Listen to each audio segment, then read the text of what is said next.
세상에는 세 종류의 사람이 있습니다. 하나는 우리를 위하는 자고, 다른 한 부류는 우리를 해치는 자고, 또 다른 한 부류는 우리와 아무런 상관이 없는 사람입니다. 오늘 본문에 보면 요한이 자기가 우리를 위하는 자라고 생각하는가 하고, 예수님께서 우리를 위하는 자라고 생각하는가 하고, 그 기준이 다른 모습을 볼 수가 있습니다. 오늘 요한은 어떤 사람을 우리를 위하는 자라고 그렇게 규정하고 있습니까? 38절에 이렇게 시작합니다. 38절 같이 한번 읽어보실래요? 요한이 예수께 여짜오되 선생님, 우리를 따르지 않는 어떤 자가 주의 이름으로 귀신을 내쫓는 것을 우리가 보고 우리를 따르지 아니함으로 금하였나이다. 요한의 기준은 뭡니까? 우리를 따라와야 된다는 거예요. 행위를 요구했습니다. 행위. 우리 이름으로 우리와 같이 일해도 우리를 직접 이렇게 따라오지 않는 제자가 아니면 그는 우리를 위하는 자가 아니라고 규정했습니다. 그러나 예수님의 기준은 어떻습니까? 그 다음 절 39절 한번 같이 읽어보겠습니다. 시작. 예수께서 이르시되 금하지 말라. 내 이름을 의탁하여 능히 이 일을 행하고 적시로 나를 비방할 자가 없느니라.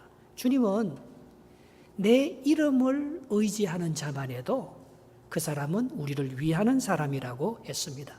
마음에 행위까지 안 가도 마음만 우리를 그렇게 지지해 주어도 그 사람은 우리를 위하는 자라고 보았던 것입니다. 반대하지 않으면 우리를 위하는 자다. 예수님의 기준은 그것이었습니다. 40절 말씀 같이 읽어보겠습니다. 우리를 반대하지 않는 자는 우리를 위하는 자니라 했습니다. 그러니까 요한은 자기 의견을 따르지 않는 사람들을 적대시했습니다. 굉장히 배타적이었죠. 그러나 예수님은 나를 반대하지 않는 사람만 해도 그 사람은 우리를 위하는 사람이다. 굉장히 포용성이 있었습니다. 예수님의 별명이 그래서 하나 있었는데 뭐죠? 세리와 죄인들의 친구예요. 다른 사람들은 거기에 다가가지 않습니다. 그러나 예수님 마음이 넓으셨어요. 세리와 죄인들을 사람들은 정죄했지만 예수님은 그들을 품고 그들에게 다가가는 모습을 볼 수가 있습니다. 일반 대중이 싫어하고 사람들이 나를 뭐라고 해도 그분들을 배타적으로 대하지 아니하고 포용하면서 함께 가는 모습을 볼 수가 있습니다. 예수님의 복음의 문은 넓었습니다. 열어놓았습니다. 여러분 어때요? 여러분 다른 사람에게 나를 오픈하는 사람이 있고 말입니다. 다른 사람에게 굉장히 폐쇄적으로 다가가는 사람들이 있습니다. 사울과 다윗이 아마 그랬을 것입니다. 사울은 자기를 돕지 않는 사람들은 다 나쁜 놈이에요. 원수로 배척했습니다. 그러나 다윗은 어떻습니까? 사울이 버린 그 모든 사람들을 자기의 스승으로 그렇게 삼는 모습을 볼 수가 있습니다. 이 다윗이 구원의 모형이지요. 우리의 삶의 그 기준이 되는 거죠. 당신을 위하는 자들의 범위를 여러분들은 어느 정도까지 잡고 있습니까? 어떻게 하면 우리가 사람을 얻고 예수님처럼 포용성을 가지고 이 세상을 살아갈 수 있을까요? 그 첫째는 예수님의 이 우리를 위하는 자라는 그 기준은 상상력보다도 순종을 앞세우면서 순종하는 자는 나를 위하는 자라 그렇게 간주했던 것입니다. 41절 말씀을 한번 보겠습니다. 누구든지 너희가 그리스도에게 속한 자라 하여 물 한 그릇이라도 주면 내가 진실로 너희에게 이르노니 그가 결코 상을 잊지 아니하리라 했습니다. 여러분 믿음이란 게 뭐예요? 믿음이란 게 상상력이 아니잖아요. 우리가 판단합니다. 우리는 믿음을 가지고. 그러나 그게 믿음이 아니고 하나님의 말씀을 단순하게 받고 어린 소자 하나에게 냉수 한 그릇이라도 떠주는 것, 그게 믿음 아닙니까? 그런 순종이 하나님을 위하는 일이라는 것입니다. 홈리스 피플을 보면 우리는 이런 생각을 듭니다. 도와줄까 말까? 어떤 상상을 합니까? 내가 도와주면 저 사람 영원히 못 일어날 거야. 그렇게 추측합니다. 그러나 그리스도께 속한 사람은 그런 상상을 하기보다도 물 한 그릇을 그냥 떠주는 것입니다. 바로 그 사람이 주님을 위하는 자라고 말씀하고 있습니다. 마태복음 10장 42절에 이렇게 말합니다. 또 누구든지 제자 이름으로 이 작은 자 중 하나에게 냉수 한 그릇이라도 주는 자는 내가 진실로 너희에게 이르노니 그 사람이 결단코 상을 잃지 아니하리라 했습니다. 금세기 최고의 작가라고 할 수 있는 그 C.S. 루이스라는 사람이 있어요. 4가지 사랑이라는 책을 썼는데요. 사람들은 이렇게 행동하는, 사랑을 이렇게 한다는 거예요. 인간은 행동하기 전에 자신은 저 사람보다 낫냐 낫지 않냐 그걸 먼저 상상하고 그렇게 따진다는 거예요. 판단한다는 거예요. 여러분 정말 우리가 거지보다 낫습니까? 그래서 내가 안 도와주면 그 거지는 못 일어서는 자입니까? 정말 거지가 불쌍하기만 합니까? 예수님은 그렇게 안 봤습니다. 거지를 보면서 자기와 동일시했습니다. 그러니까 다가갈 수 있는 거 아니겠어요? 순종은 그냥 안 됩니다. 순종하려고 하면 순종을 못 합니다. 나하고 그 사람하고 같다. 그 국률한 마음이 있으면 순종이 되는 거예요. 하나님의 뜻을 이루어가는 하나님의 사람이 되는 것입니다. 사랑은 2가지가 있는데요. 필요의 사랑이 있습니다. need love가 있고요. 선물의 사랑이 있습니다. gift love가 있습니다. 필요의 사랑은 이런 거지요. 나 그 여자 없으면 못 살아. 나 내 자식 없으면 못 살아. 그건 필요의 사랑이죠. 내가 필요해서 사랑하는 것이죠. 그러나 선물의 사랑은 어떤 사랑입니까? 내가 그 사람을 위해서 뭘 해줄까? 내가 그 사람을 위해서 내가 무슨 헌신을 하면 그 사람이 뭘 원할까? 내 필요에 의해서 사랑하는 것이 아니고 그 사람이 원하는 그것을 채워주는 게 그게 기프트 사랑이죠.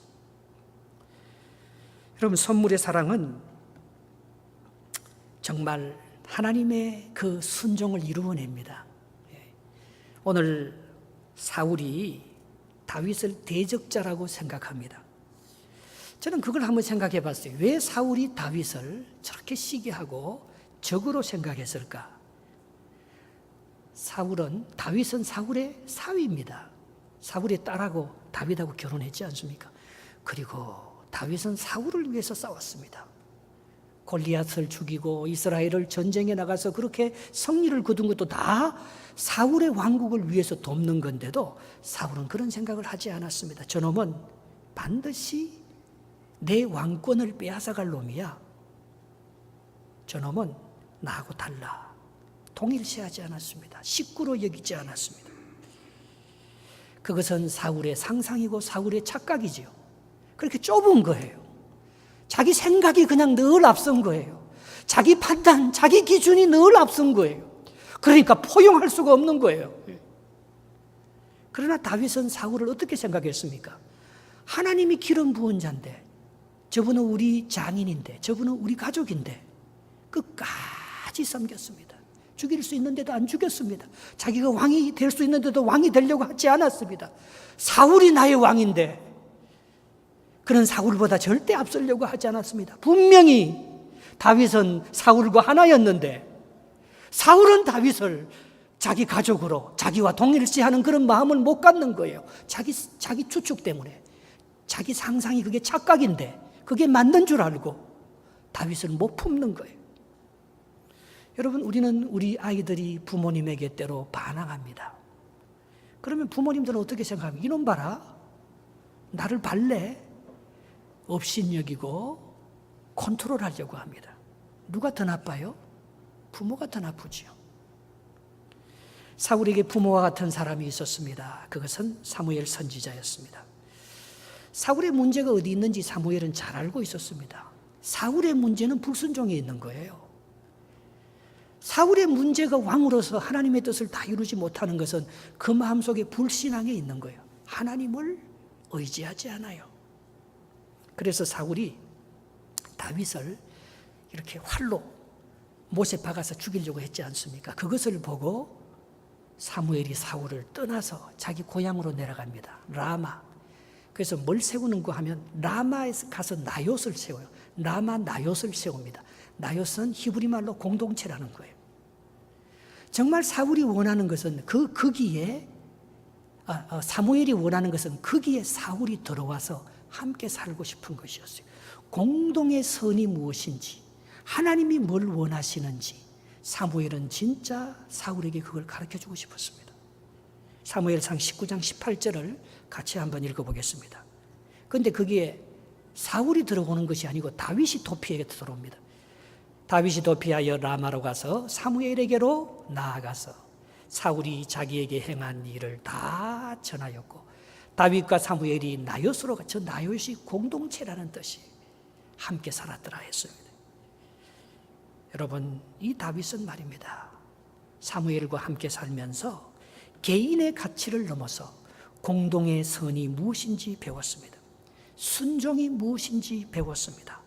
그래서 그는 그 길로 떠나서 그 다음 장 사무엘상 20장에 가보면 말입니다, 사무엘과 요나단과 함께 영원한 언약을 맺고 사울의 집안을 내가 절대로 보복하지 않겠다는 다윗과 사울 집안 사이에 영원한 언약을 맺는 것을 볼 수 있습니다. 우리 가족이라는 거죠. 다윗은 알았습니다. 십자가의 도를 알았습니다.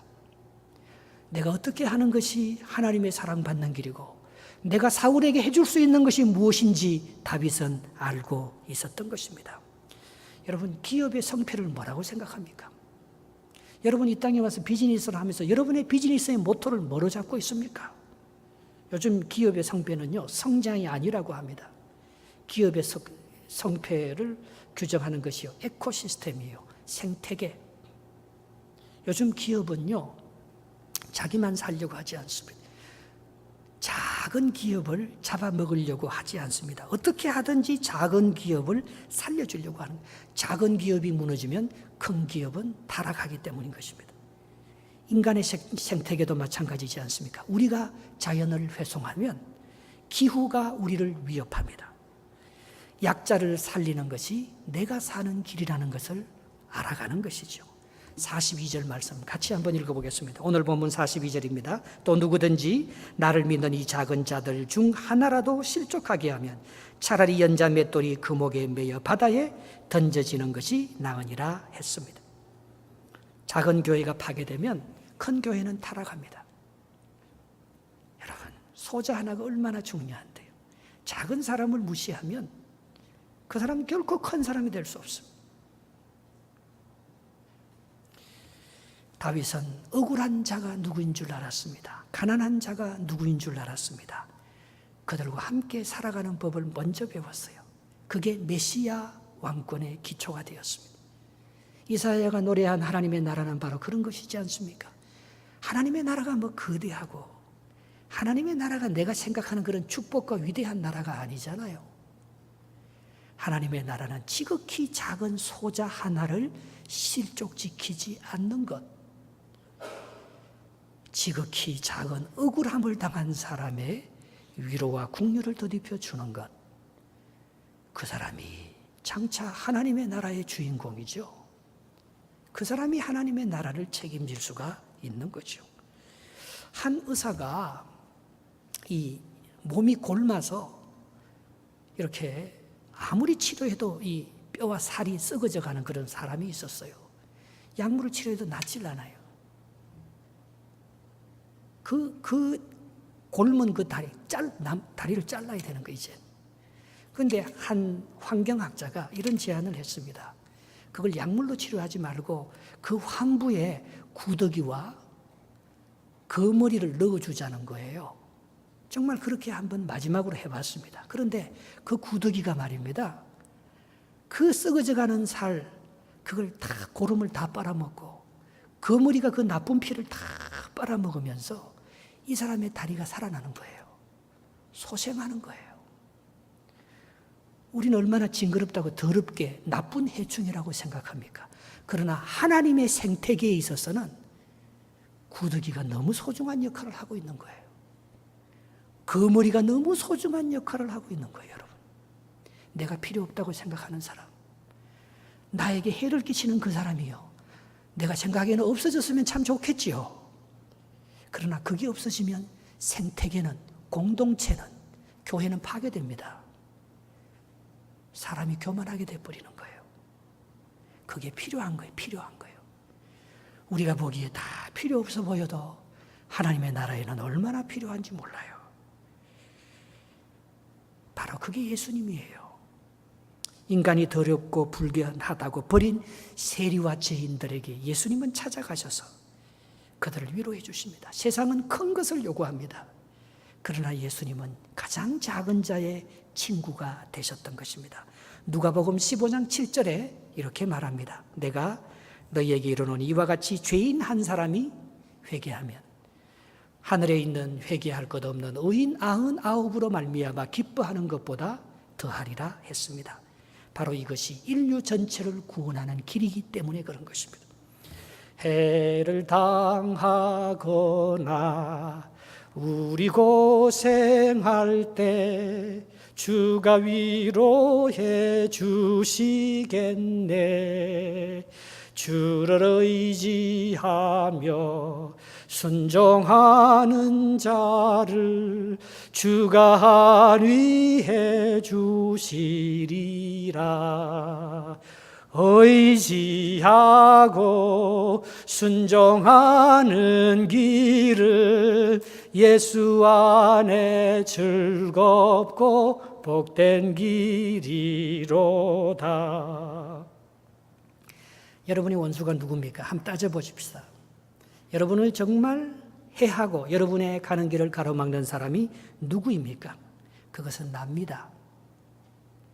우리의 최대의 적은 납니다. 다른 사람이 아닌 것입니다. 내 안에 있는 악입니다. 43절 한번 읽어볼까요?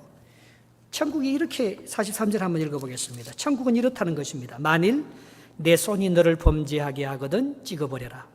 장애인으로 영생에 들어가는 것이 두 손을 가지고 지옥 곧 꺼지지 않는 불에 들어가는 것보다 나으니라 했습니다. 여러분, 우리의 죄성이 얼마나 강합니까?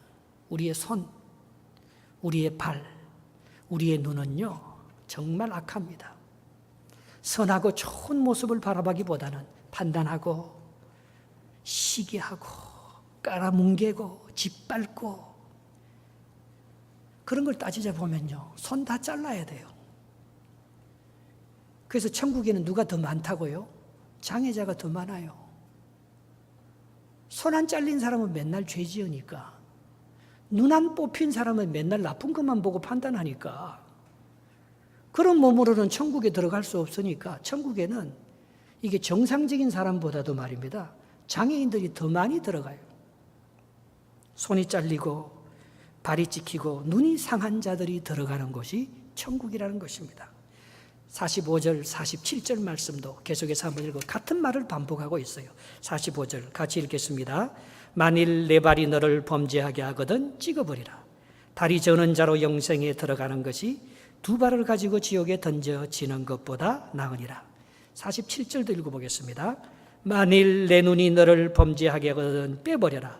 한 눈으로 하나님의 나라에 들어가는 것이 두 눈을 가지고 지옥에 던지는 것보다 나으니라 했습니다. 그래서 요즘 젊은이들은요 천국보다도 지옥을 더 선호한대요. 목사님, 저는 손 잘린 채로 천국 들어가는 것보다 차라리 손 안 잘리고 발 안 찍히고 눈이 성한 대로 지옥에 들어가는 것이 더 낫습니다. 난 천국 별로 선호하지 않습니다. 그냥 정상적인 건강한 몸으로 지옥 가기를 원합니다.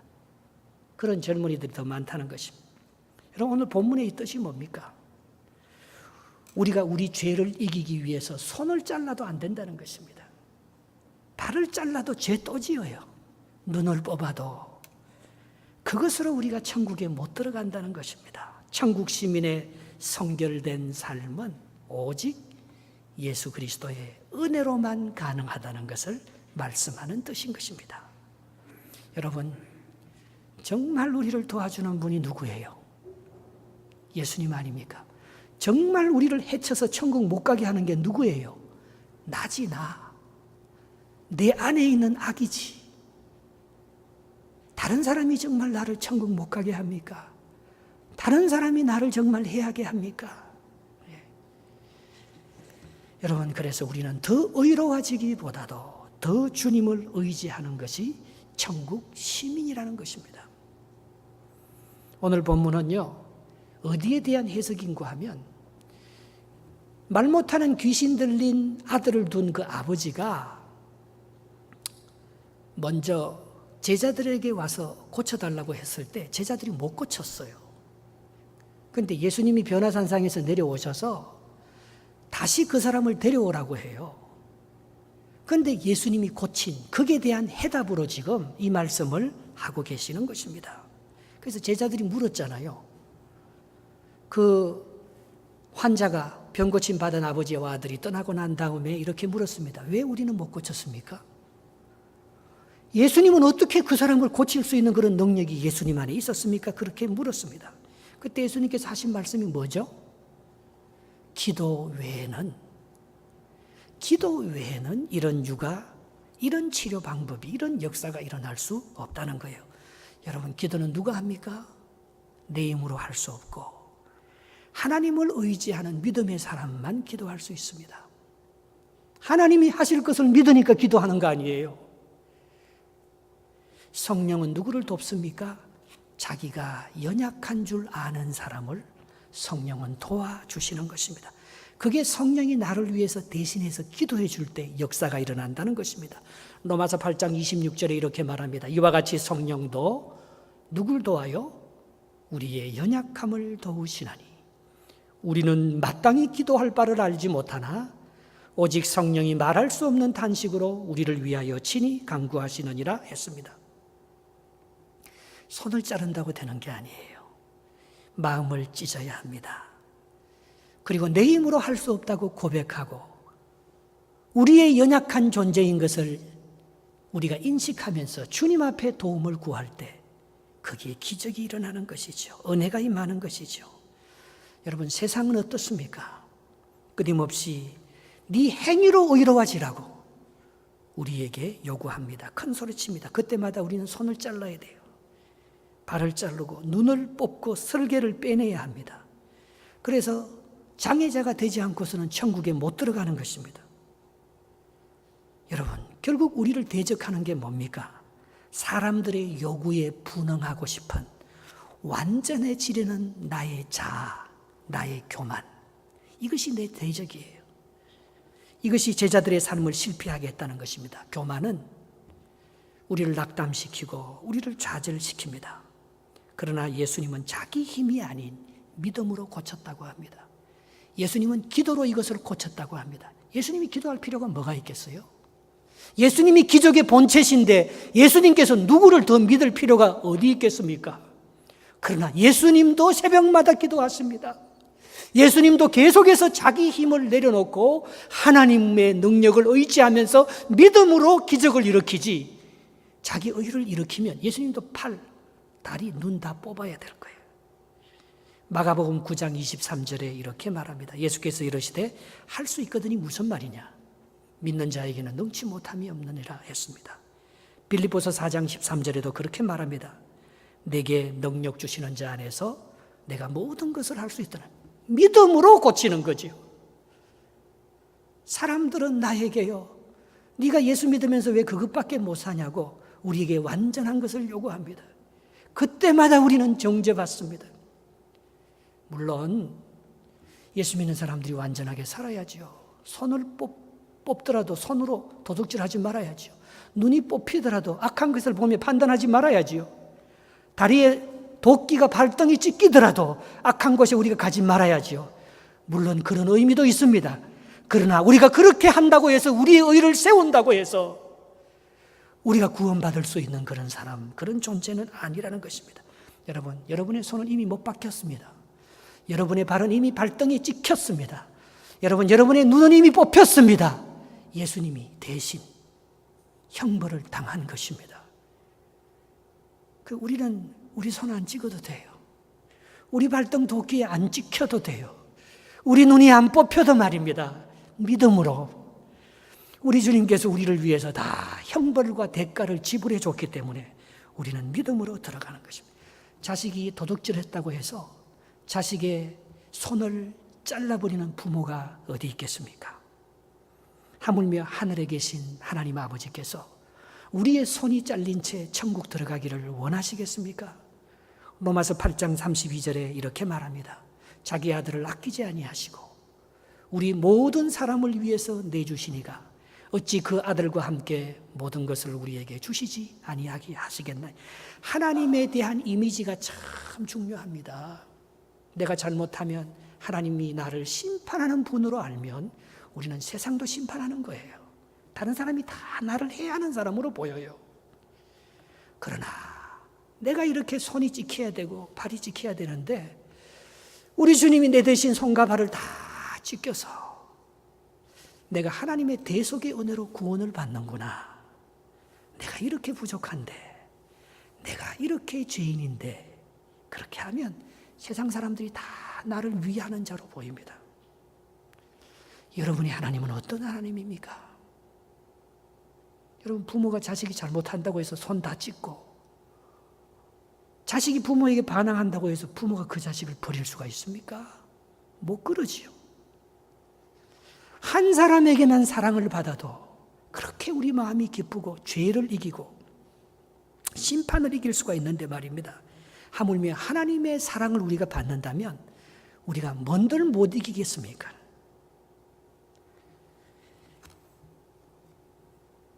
율법의 행위로는 의롭다함을 받을 육체가 없다 했습니다. 율법은 죄를 깨달을 뿐이, 율법으로 너무 완전해지려고 하지 마십시오. 세상 사람들이 우리를 정죄한다고 그들의 요구에 맞춰서 내가 완전해지려고 하면 그거는 복음의 삶이 아닙니다. 로마서 3장 20절에 그렇게 말하지 않았습니까? 그러므로 율법의 행위로 그의 앞에 의롭다 하심을 얻을 육체가 없다. 여러분, 우리가 아무리 바르게 살고 세상 사람들에게 아무리 정말 크리스찬답다 칭찬을 받아도요, 그것 가지고 구원 얻을 수 없습니다. 잘못하면 교만해지기만 합니다. 율법은요, 끊임없이 내가 죄인이라는 것. 세상 사람들은 끊임없이 네가 크리스찬인데 그것밖에 못 사냐고 그렇게 정죄하면 맞습니다. 나는 그것밖에 못 삽니다. 맞습니다. 율법이 나를 의롭다고 만들어주는 잣대로 나를 정죄하는 것이 아니고 맞습니다. 나는 당신이 말하는 죄인입니다. 그걸 깨닫게 하려고 하나님께서 율법을 주신 거죠. 여러분, 우리가 세상의 정죄를 받지 않으려면 우리가 세상을 정죄하지 않으면 돼요. 세상과 화목하면 되는 것입니다. 마지막 절 한번 읽어보겠습니다. 50절 말씀입니다. 소금은 좋은 것이로되 만일 소금이 그 맛을 잃으면 무엇으로 이를 짜게 하리요. 너희 속에 소금을 두고 서로 화목하라 하시니라 했습니다. 이건 세상과 타협하라는 말이 아니죠. 여러분, 세상은 심판의 대상이 아니고 구원의 대상입니다. 요한복음 3장 16절에 예수님께서 그렇게 정의했습니다. 하나님이 세상을 이처럼 사랑하사 독생자를 주셨으니 이는 저를 믿는 자마다 멸망치 않고 영생을 얻게 하려 함이라 했습니다. 여러분, 세상이 우리를 심판한다고 어떤 사람은 기도를 하면서 말입니다. 세상을 자꾸 악하게 매도해버려요.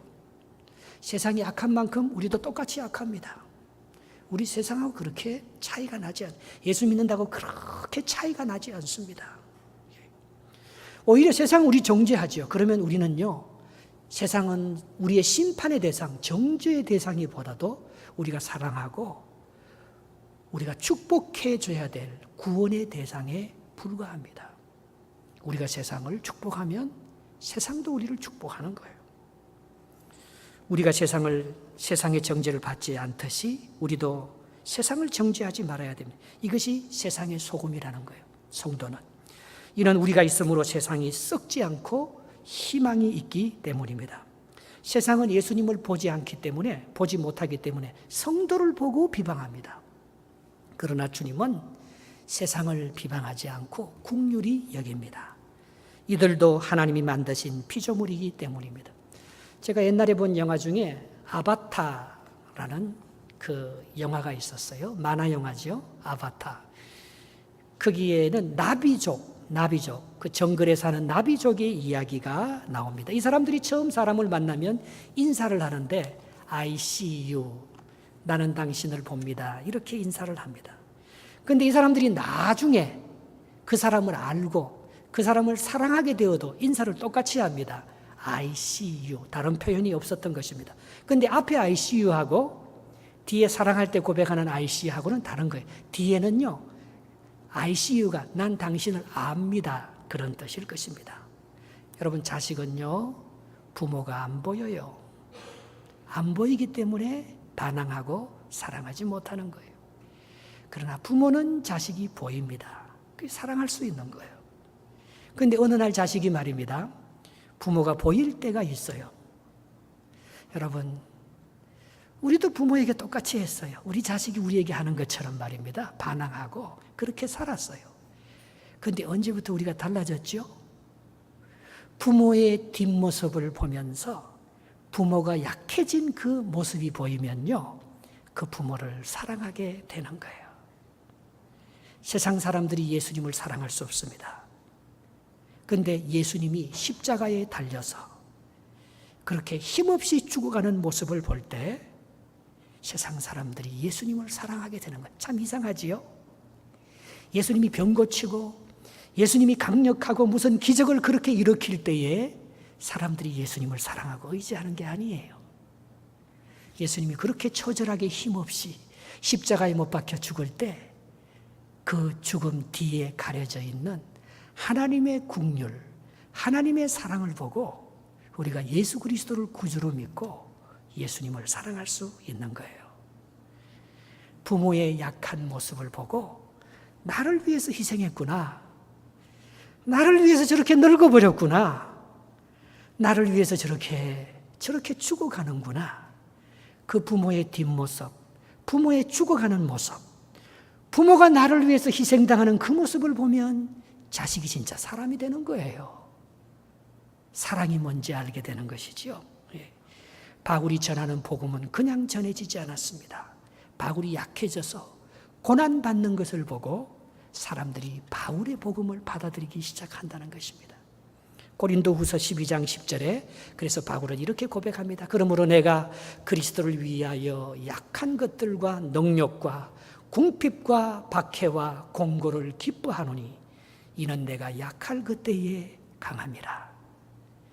바울이 만신창이가 되고 수많은 고난을 받고 어려움을 받을 때 바울이 전한 그 복음의 메시지를 가지고 사람들이 예수를 믿는 게 아니고 바울이 당하는 고난을 보면서 바울이 약해지는 모습을 보면서 사람들이 예수를 믿고 서로 하나가 되고 하나님의 놀라운 구원의 역사를 이루어 갔다는 사실입니다. 그러므로 결국 우리를 위하는 것은 우리의 강함이 아닙니다. 우리의 약함입니다. 그러므로 우리는 우리의 자랑이 우리의 의가 아닙니다. 우리의 허물입니다. 고린도후서 11장 30절에 사도 바울이 그렇게 고백합니다. 내가 부득불 자랑할진대 내가 약한 것을 자랑하리라 했습니다. 여러분, 세상의 빛과 소금이 되는 길이 뭐라고 생각합니까?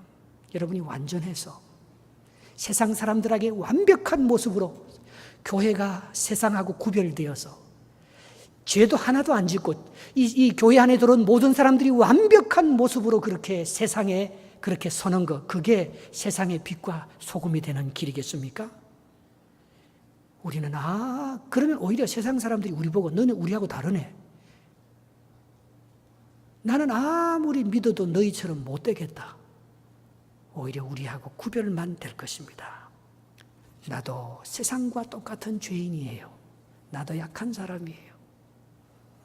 약함을 인정하는 것, 그게 세상과 화목하는 것입니다. 그게 세상의 빛이에요. 야, 나는 이렇게 의롭게 사니까 너희들은 왜 그렇게 세상은 죄를 짓니? 너희들도 예수 믿고 나처럼 되라. 예수님은 꼭 그렇게만 말하지 않는 것 같아요.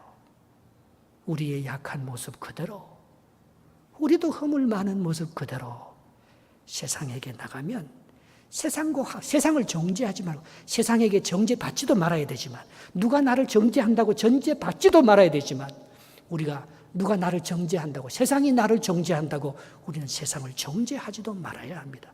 그래야 세상과 화목할 거 아닙니까? 그게 세상의 빛이고 세상의 소금이라는 것입니다. 사랑받고 있기 때문에 죄를 이기는 것입니다. 심판도 이기고 가난도 이기는 것입니다. 한 인간이 사랑을 받아도 그렇게 기쁘고 자신감이 넘치는데 눈동자 같은 하나님의 사랑, 아들까지 주시면서 모든 것을 더하여 주실 하나님의 사랑이 믿어지면 나도 뭐 내 의 때문에 내가 잘나서 구원받은 것 아닌데 하나님이 세상을 사랑하는 것이죠. 우리가 원주민 선교에게 아름다운 열매가 있다면 이런 우리의 마음가짐 아닐까요? 백인의 그 콧대 높은 자세로 선교하면 아마 안 받아들일 거예요. 니나 잘 믿으라 할 거예요. 그래, 니 잘났다 할 거예요. 그러나 우리의 연약한 모습으로 우리 안에 서로 화목하려고 하면, 원주민 너희들이 죄가 많으면 나보다 더 많겠어요? 동일시합니다. 우리는 원주민과 우리 자신을 동일시합니다. 세상에 너희들이 죄를 많이 지었다 해도 세상이 오히려 나보다 의로울 때가 많습니다. 세상 사람들이 나보다 깨끗하고 좋을 때가 참 많습니다. 그 세상을 나와 동일시하면서 그들을 인정해줘야 그들이 교회로 올 수 있을 거 아니에요. 그들이 하나님의 사랑을 받을 수 있을 거 아니에요. 여러분, 우리는요 참 배타적입니다. 내가 조금만 신앙생활 잘해도요, 나하고 스타일만 조금 달라도 그 사람이 신앙생활 잘못하는 것도 아닌데 그건 잘못하는 것처럼 매도합니다. 요한처럼. 그들은 우리를 따르지 않으므로 귀신을 쫓아내지 못하게 했습니다. 그 사람은 우리 편이 아닙니다. 그 사람은 도저히 우리와 함께 일할 수 없습니다. 이게 요한의 입장입니다. 그러나 주님은 그렇게 말하지 아시지 않죠. 그들도 우리 편이야. 반대만 하지 않으면, 비방하고 우리를 악의로 적대적으로 그렇게 대하지 않으면 그들도 우리 사람이야. 그들도 우리와 함께 구원받아야 될 연약한 사람이야. 사랑 안에 두려움이 없습니다. 여러분, 예수를 아무리 잘 믿는다 해도 사랑하지 않으면 그는 하나님을 안 믿는 거예요. 두려움이 가득한, 사람을 보면 두려움이 가득한 거예요. 세상을 보고 나를 적대시하는 사람을 보면 두려움이 가득한 거예요. 그 예수 안 믿는 거예요. 예수를 믿는다는 것은 말입니다, 두려움이 없어요. 그게 사랑스러워. 나와 하나, 내가 세상하고 똑같이, 내가 저렇게 죄 짓는 사람하고 똑같이, 이렇게 되면 두려움이 없는 거죠. 사랑은 죽음보다 강합니다. 그런 하나님은 원주민도 세상도 버리지 않고 우리의 약함을 통해 구원을 이루어 가실 것입니다. 여러분, 세상을 국률의 눈으로 보면 세상은 우리를 위하는 자입니다. 그러나 세상을 우리의 의를 가지고 판단하면 다 세상은 나를 해롭게 하는 자로 보이는 거예요. 내 안목이 내 안목. 내가 다른 사람들을 바라보는 그 믿음의 시각이에요. 세상이 그렇게 악하지도 않고요. 다른 사람이 그렇게 나를 해하지도 않아요. 내가 그렇게 상상하고 매도해 버리는 거죠. 하나님께서 주신 그 사랑의 마음으로 마음을 넓히고, 그러면요 다 잘 돌아가요. 다 여러분들을 존경하고 살아갑니다. 세상이 교회를 인정해 줍니다. 그래야 전도가 되고 하나님의 나라가 넓어지는 것입니다. 하나님께서 주시는 그 풍성한 은혜로 정말 세상을 축복하는, 그도 우리에게 속한 자야, 그도 우리 편이야, 그런 여러분들의 그 내 편이라고 생각하는 그 안목이 날마다 넓어질 수 있으시기를 주님의 이름으로 축복합니다.